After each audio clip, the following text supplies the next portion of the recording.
Yeah. Everyone ready? All right, we'll get started. Coco, quite an epic match today. Just talk us through the thoughts on the match and thoughts on your opponent. She played quite well. Yeah, it was a tough match. I didn't play, as well as I would like to, but all full credit to her. She stepped it up when she needed to. But yeah, just happy to get through it.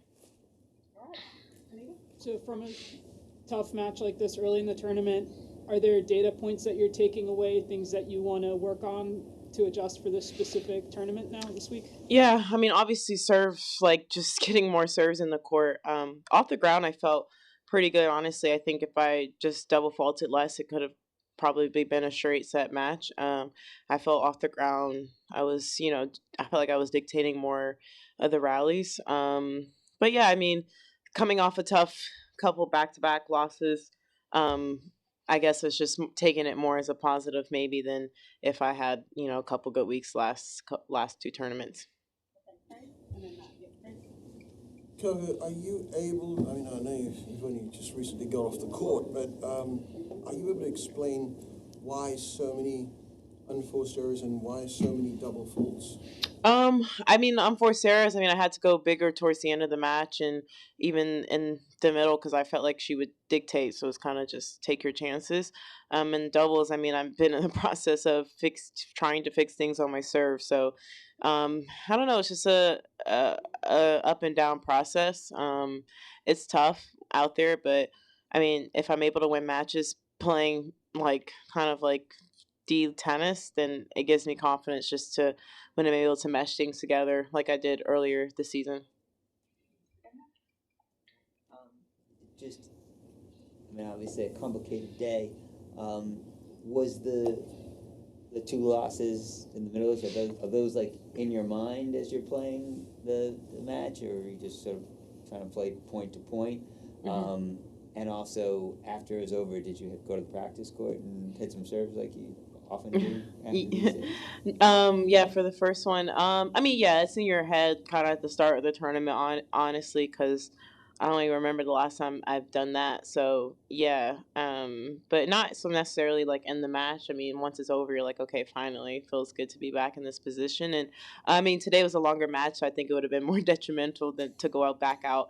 And hit serves than kind of benefitive. But usually, yeah, I'll go back. But I think it was 2 hour 30-minute match, so I've spent enough time on the court. Okay, Apple. Congrats. Thanks. It's a long match and many ups and downs.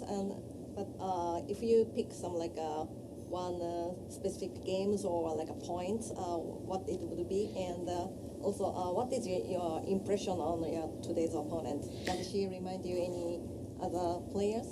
Yeah, I mean, I think I returned and decently well today. I felt that I was pretty aggressive on her second serves, especially, and kind of taking my chances.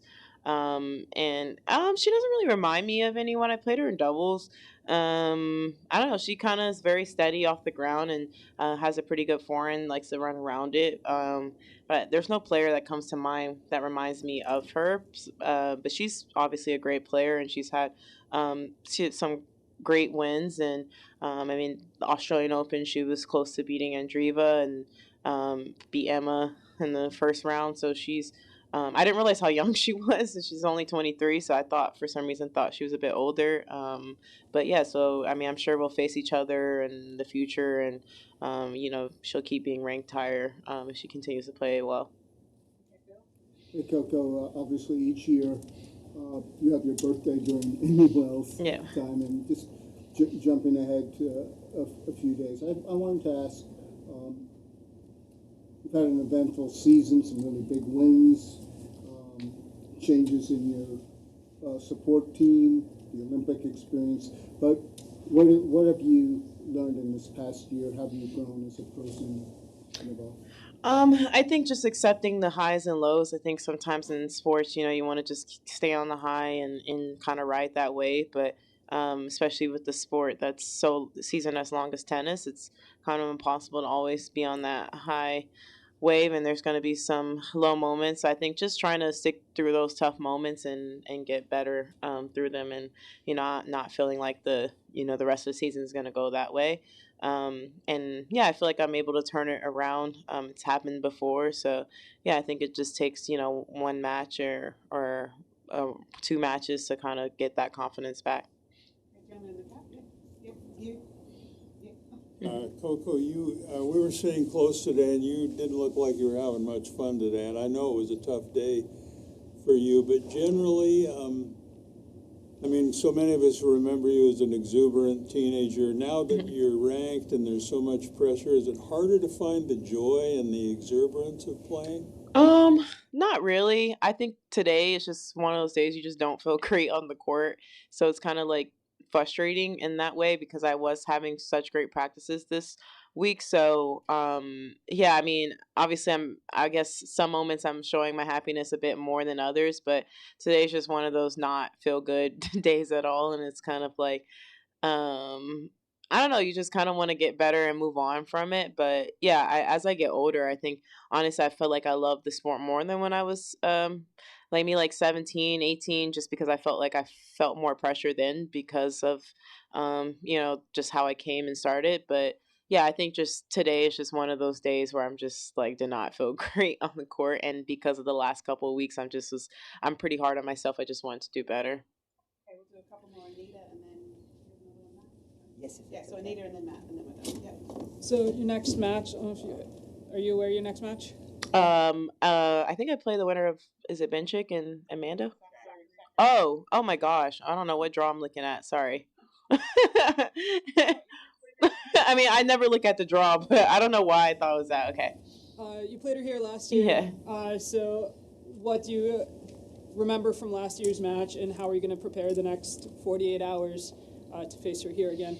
Yeah, last year I felt like she was playing pretty aggressive, and I mean, every time I play her, it's a tough match. She's a very athletic player, big on both sides, and same with the serve. I mean, last year, I mean, that was such a long kind of day. It was like rainy, and we had stopped and started so many times.